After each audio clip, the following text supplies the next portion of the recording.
English నేర్చుకోవడం అనర్గళంగా మాట్లాడడం మీ కల వెంటనే కాల్ చేసి క్లాసెస్కి రిజిస్టర్ అవ్వండి. హలో ఎవ్రీవన్, మీరు చూస్తుంది సుమన్ టీవీ. నేను మీ కీర్తి.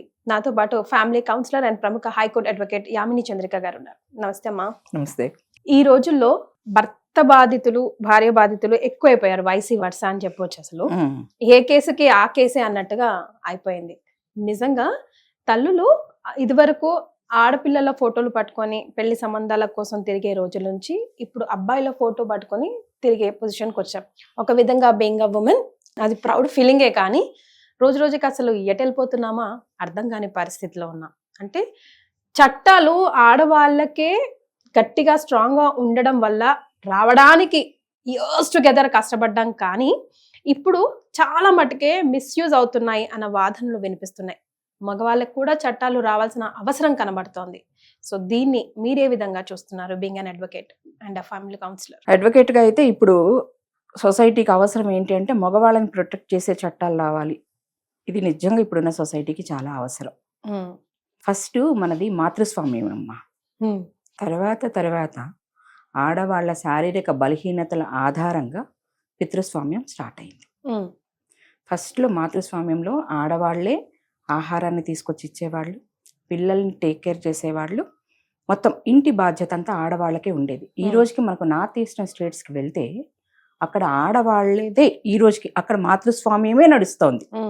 అండ్ కేరళలో కూడా ఇక్కడ మనకు ఫాదర్ సర్నేమ్ వస్తుంది, కేరళలో మదర్ సర్నేమ్ వెళ్తుంది. ఓకే, అంటే ఇప్పటికీ కొన్ని చోట్ల ఆనవాళ్ళు ఉన్నాయి. ఓకే, కానీ ఈ ఆడవాళ్ళు పిల్లల్ని ఎక్కువ కంటం వల్ల వీళ్ళ శారీరక బలహీనతల బేస్ చేసుకొని మగవాళ్ళు ఆహారానికి వెళ్ళటం, వాళ్ళు తీసుకొచ్చి వీళ్ళకి ఇవ్వటం, వీళ్ళు వాళ్ళ మీద డిపెండ్ అవ్వటం వల్ల స్లోగా ఈ మాతృస్వామ్యం నుంచి మనం పితృస్వామ్యానికి వచ్చాం. వచ్చిన తర్వాత నుంచి ఒక కాలంలో నా స్త్రీ స్వాతంత్రం అర్హతి అని చెప్పి మొదలేశారు. అంటే స్త్రీకి అసలు స్వాతంత్రమే ఉండకూడదు. ఎట్లా, ఫస్ట్ తండ్రి దగ్గర పుట్టినప్పుడు తండ్రి, పెళ్ళైనాక భర్త, చివరి దశలో కొడుకు చూసుకుంటాడు అనే లెవెల్కి తీసుకొచ్చారు. తర్వాత ఎత్ర నార్యంచు పూజిస్తే తత్ర దేవత అని చెప్పి వచ్చింది. అంటే ఎక్కడ ఆడవాళ్ళని పూజిస్తే అక్కడ దేవతలు ఉంటారు అని ఒక కిరీటాన్ని అయితే పెట్టారే కానీ ఆడవాళ్ళకి ఫ్రీనెస్ అయితే ఇవ్వలేదు. వాళ్ళు అణచివేయబడ్డారు, అసలు అణచివేయబడ్డారు. అర్ధరాత్రి అనేది కూడా కాదు, లిటరల్ గా అసలు ఆడవాళ్ళని మనుషులుగా కూడా కన్సిడర్ చెయ్యలా ఒక దశలో. నా చిన్నప్పుడు కూడా, నాకు ఇప్పుడు 48 అనుకోరా, నా చిన్నప్పుడు అంటే నాకు 10 years నుంచి ఊహ తెలుస్తుంది కాబట్టి నేను ఆ రోజుల్లో కూడా ఆ కోడళ్ళని చంపేసిన అత్తల్ని చూశాను, విన్నాను. అంటే ఒక 40 years 30 years బ్యాక్ వరకు కూడా మనం ఇవన్నీ చూసుకుంటూ వచ్చాం. ఎప్పుడైతే ఈ అణచివేత భయంకరం అయిపోయిందో, గదిలో కూడా చూడమ్మా, పిల్లిని పెట్టి కొడితే అది తిరగబడుతుంది. ఈ అణచివేత ఎక్కువ అయ్యి ఒక స్టేజ్ లో వీళ్ళు తిరగబడ్డారు. దానికి తోడు చట్టాలు కూడా ఆడవాళ్ళకి ఫేవరబుల్ గా మార్పు చెందాయి. అది ఎన్నో ఇయర్స్ టుగెదర్ ఫైట్ చేస్తే అప్పుడు ఆడవాళ్ళని రక్షించడానికి కొన్ని చట్టాలు మన జ్యుడిషియరీలో ఫామ్ అయ్యాయి. ఓకే, వాటిని బేస్ చేసుకొని మంచిగానే ఉన్నాయి, కొంతకాలం బాగానే ఉన్నాం. తర్వాత ఈ రోజు ఎట్లా ఉంది సిచ్యువేషన్ అంటే, ఏవైతే ఆడవాళ్ళకి ఈ చట్టాల గురించి అవేర్నెస్ బాగా పెరిగిందో దాన్ని మిస్యూజ్ చేసే వాళ్ళు కూడా ఎక్కువయ్యారు. నిజంగా అది ఎవరికైతే ఉపయోగపడుతున్నాయో వాళ్ళ దగ్గరికి ఆ చట్టాలు ఈ రోజు కూడా వెళ్ళట్లేదు కదమ్మా. వాళ్ళకి ఈ రోజుకి వాటి కోసం తెలియదు అసలు. 498A అంటే ఏంటో తెలియదు. ఇప్పుడు 498A అంటే ఆడవాళ్ళకి గృహహింస అంటారు దాన్ని. ఓకే, గృహహింస అంటే కోడలే పెట్టాలా? కాదు కదా, అత్త పెట్టచ్చు, ఆ ఇంట్లో ఉన్న ఆడపిల్ల పెట్టచ్చు, భర్త పెట్టచ్చు, మామ పెట్టచ్చు, ఎవరైనా పెట్టచ్చు. కాదు కాదు కాదు కాదు, ఇది ఆడవాళ్ళకి సంబంధించిన గృహ, ఆడవాళ్ళకి. కానీ అది మనకి ఎట్లా పోలరేట్ అయిందంటే, ఆడవాళ్ళు అంటే కోడలు మాత్రమే పెట్టాలా 498A అని అనుకుంటున్నారు. కానీ కాదు, 498A ఆ ఇంట్లో ఉన్న ఆడవాళ్ళు ఎవరైనా పెట్టచ్చు. అత్త కూడా ఇల్లు కోడల మీద పెట్టచ్చు, ఆడపడుచు పెట్టచ్చు వదిన మీద, లేదా ఆడపడుచు ఎవరైతే ఉన్నారో వాళ్ళ అన్నల మీద పెట్టచ్చు, వాళ్ళ తండ్రి మీద పెట్టచ్చు. ఆడవాళ్ళకి సంబంధించిన చట్టం అది, ఒక కోడలికి సంబంధించిన చట్టం కానే కాదు. అది చాలా మందికి తెలియదు. అసలు ఆ అవేర్నెస్ ఈ రోజుకి కూడా చాలా మంది దగ్గర లేదు. లేక ఇలా జరుగుతూ వస్తుంది. ఓకే, అలా వచ్చిన చట్టాలను ఏం చేశారు మన వాళ్ళు, ఫస్ట్ లో 498A స్టార్ట్ అయినప్పుడు కేసులు పెడితే అమెరికాలో ఉన్న ఆడపడుచు మొగుడు, ఆడపడుచు పిల్లకాయలను కూడా తీసుకొచ్చి ఇక్కడ కూర్చోబెట్టేవారు. అవునండి, అంత స్ట్రిక్ట్ ఉండేవి. ఖచ్చితంగా 14 రోజులు వాళ్ళకి కస్టడీ ఇచ్చేవాళ్ళు. దాన్ని మిస్యూజ్ చేయటం ఎక్కువైంది అనేది ఎప్పుడైతే తెలిసిందో దాన్ని డైల్యూట్ అయిపోయింది, ఇంకా అమెండ్మెంట్ చేశారు. 41A ఇచ్చేస్తున్నారు ఇప్పుడు. 41A అంటే స్టేషన్ బెయిల్ ఇచ్చేస్తున్నారు. ఇప్పుడు వాళ్ళందరినీ ఏం తీసుకురావట్లే, అత్త మామ కొడుకు ఇంతవరకే.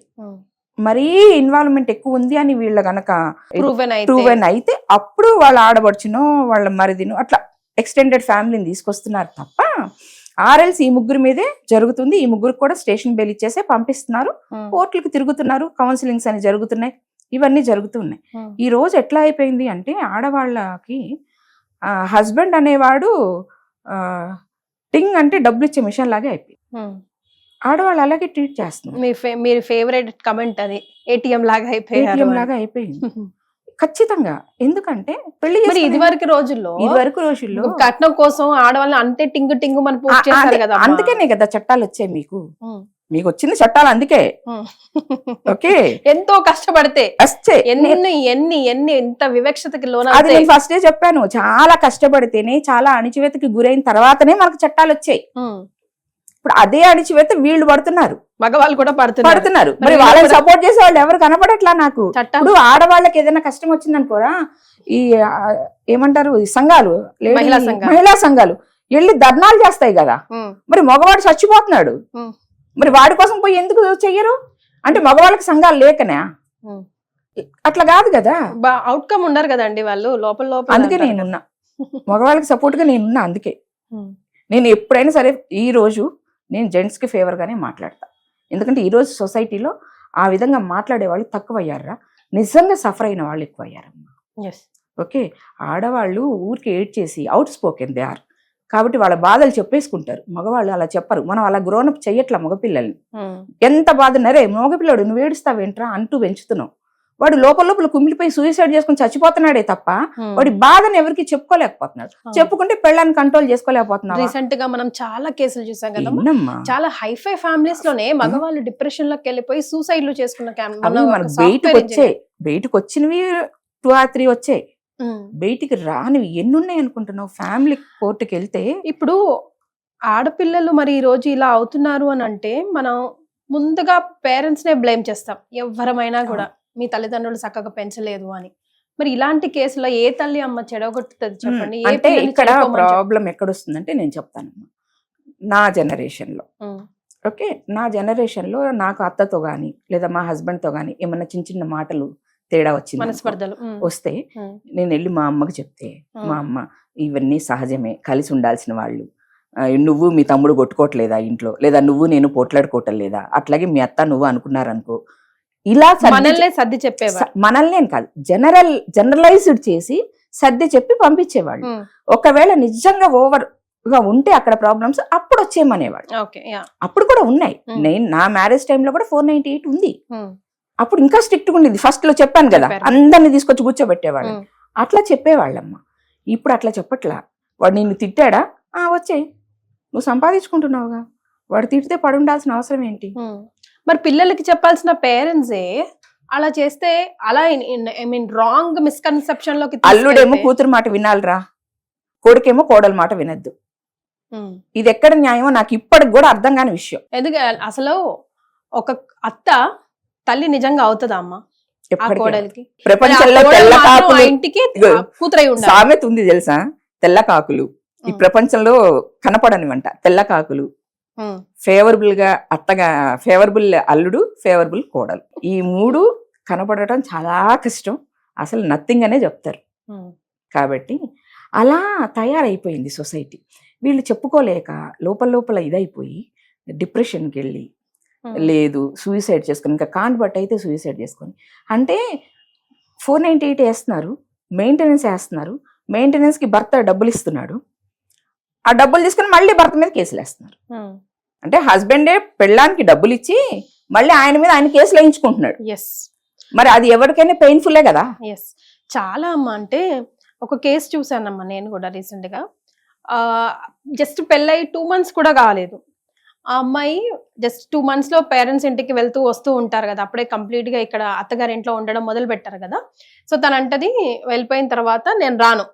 ఆల్ ఆఫ్ అ సడన్ ఎందుకు రావు అని అంటే, నాకు గేటెడ్ కమ్యూనిటీలో ఒక మంచి లగ్జూరియస్ ఇల్లు కావాలి, నెలకు ఒక 5 లక్షలు కావాలి, నా ఆడపడుచులు ఇంటికి రాకూడదు, భర్తతోనే నేను ఉండాలి, అత్తమామ కూడా ఉండకూడదు, అట్లా అయితే చెప్పండి వస్తాను, లేకపోతే లేదు. దానికి వాళ్ళ పేరెంట్స్ కూడా సపోర్ట్ చేస్తున్నారు. ఒకప్పుడు మా జనరేషన్లో కూడా లవ్ మ్యారేజెస్ ఉండేవి, లేదు పెద్దవాళ్ళు చేసే పెళ్ళిళ్ళు కూడా ఉండేవి. ఆ రోజుల్లో ఏం చూసేవాళ్ళు అంటే ఆ అబ్బాయి క్యాపబిలిటీ చూసేవాళ్ళు.